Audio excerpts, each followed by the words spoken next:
Hi, this is Adam with Small Town Machine Shop, and we're back on the feed table for the Johnson bandsaw.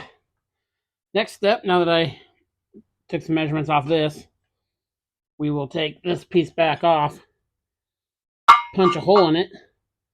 That way the shaft of the bolt can go down into the bottom of this to give us probably an extra 18 inches or so of vertical height on it. So let me unbolt this, and I will meet you at the drill press.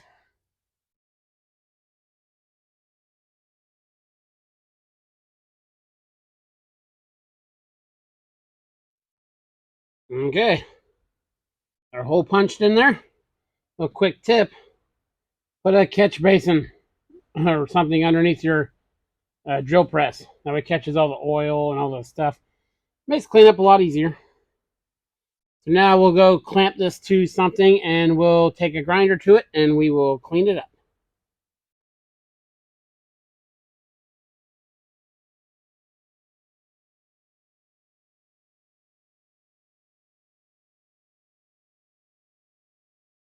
Okay, got as clean as we need it.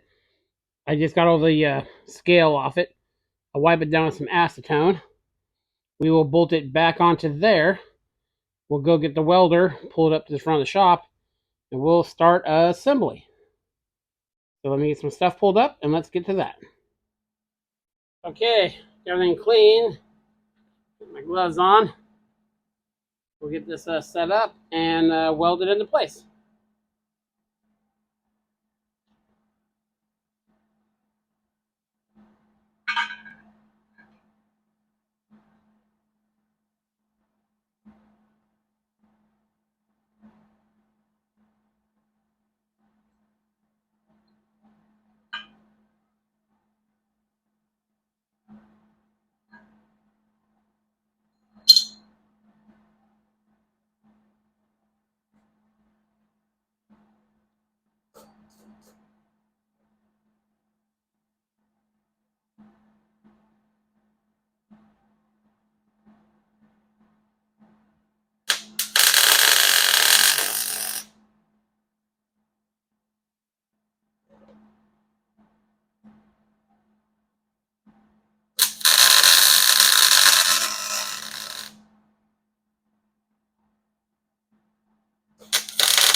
Okay, sorry the sound cut out. That's what happens when you buy super cheap filming equipment. So now, to finish the base, we're just going to take this washer, this nut. Ugh. See if I'm in picture here. Weld them on. Put the nut on there. Put the camera a skosh. Right there. Now, whenever you're welding fasteners, like these are uncoated. If they have any kind of zinc coating or anything like that, remove the fastener before you weld. They produce very toxic fumes when they are vaporized by heat. So do it in a well-ventilated area, all the safety stuff. Let's get this guy tacked on.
Probably a skosh hot for that washer, but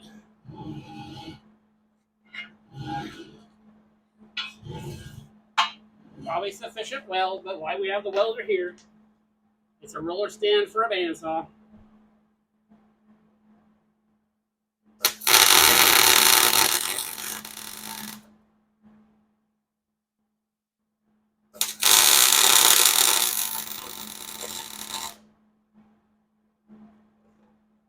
Okay. Now we'll take the nut and make sure it fits in the hole.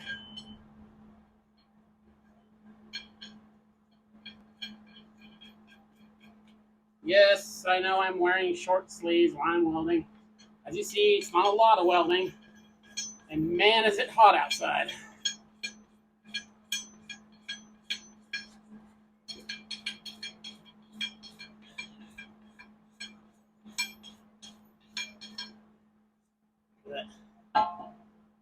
Hole.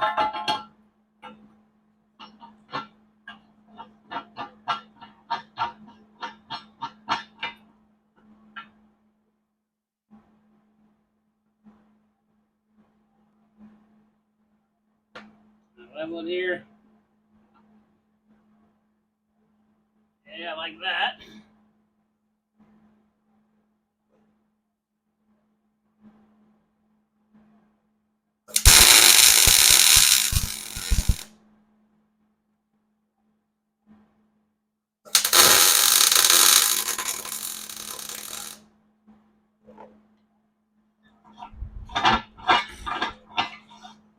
It's turning.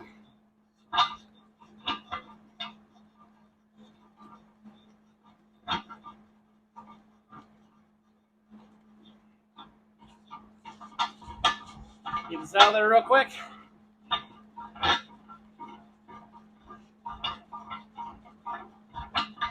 Come on.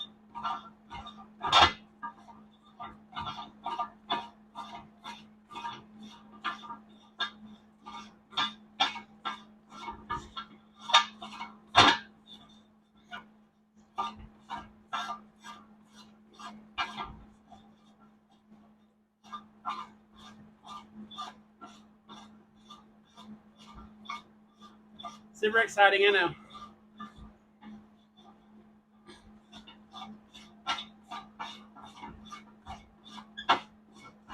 There we go.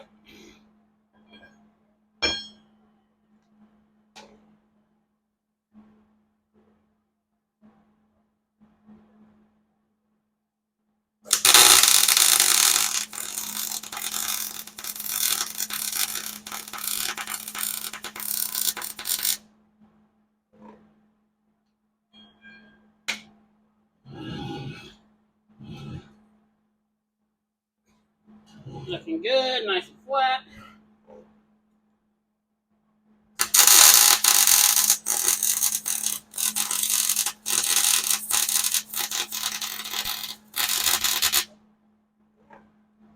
I am thinking this Hobart welder I got at that yard sale is about due for a liner.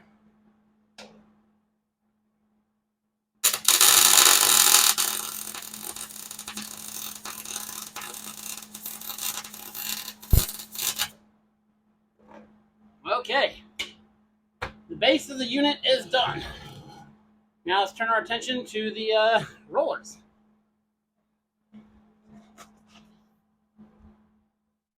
Okay, I got everything ground clean and centered up. This stuff welded in. Now all I gotta do is cut our bolt to length, and we're pretty much done. The welder is, the microphone's picking up the welder really weird. It's like fading out towards the end. But I assure you the welder sounds fine. So let's throw some tacks on this and get it done.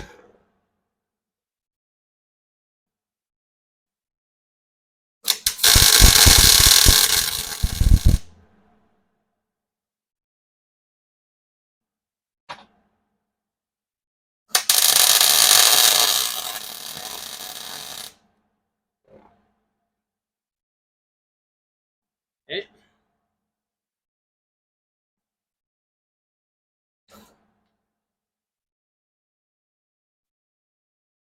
Going to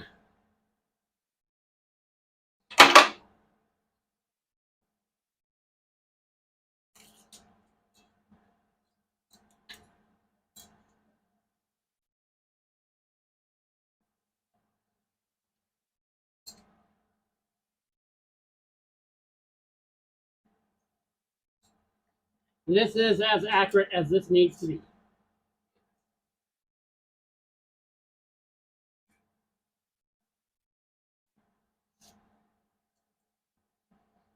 Inch and 5/8.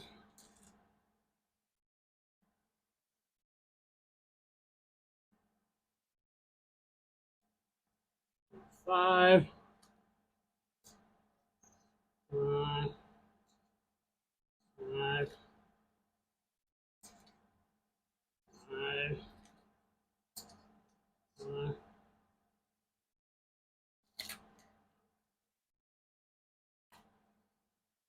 Okay. Put 2 quick tacks on that before it moves.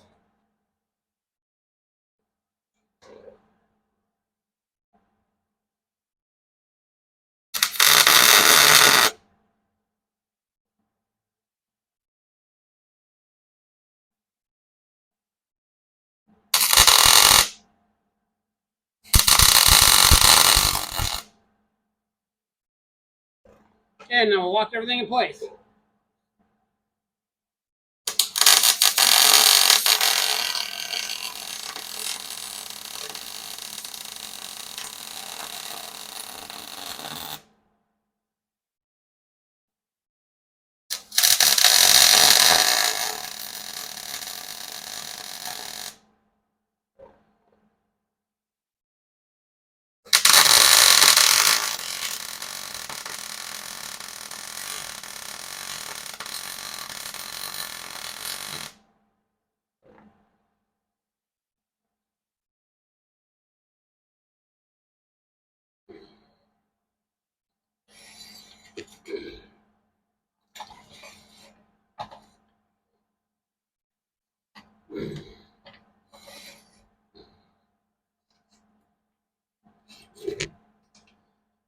A bit there. Sorry about that. Still in picture.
Okay, we are done.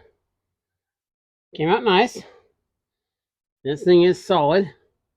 Rock solid. That's because it's double nutted down there. That takes all the play out of it. And we ended up with about 20 inches of height adjustability. So, super awesome. Now, you don't need to make it this long. It'd actually probably be better if it was just like 3 rollers. But I didn't feel like cutting that up. I know it looks a little rough and ready, but this is 100% serviceable. And when you're as busy as I am, being a one-man band, projects like this can you can spend hours and hours and hours on them. This cost me nothing, and I built it in about 2 hours. And I'm very happy with the way it came out. And even gave it a little coat of paint. So yeah, awesome. This will be a great addition to the shop. And yeah, made completely from scrap and free.